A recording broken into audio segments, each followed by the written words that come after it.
Hi guys, in today's video I will show you how you can test if your account is shadow banned on Instagram.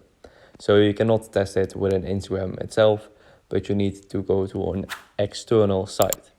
So I use the site smippin.com, and I will leave a link down in the description and comments. But you just need to select a platform, in this case Instagram, and you just need to type your username. For example, my username. Let me check how to tool, and tap on check now.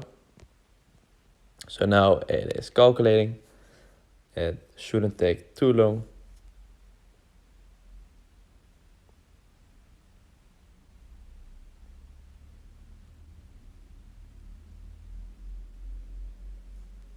And as you can see, my account is under a shadow ban. So you can tap on remove shadow ban, and this will let you to a portal where you can create an account, and they will help you removing that shadow ban. So if this video was helpful, please subscribe to the channel and leave a like, and I'll see you in the next video. Bye bye.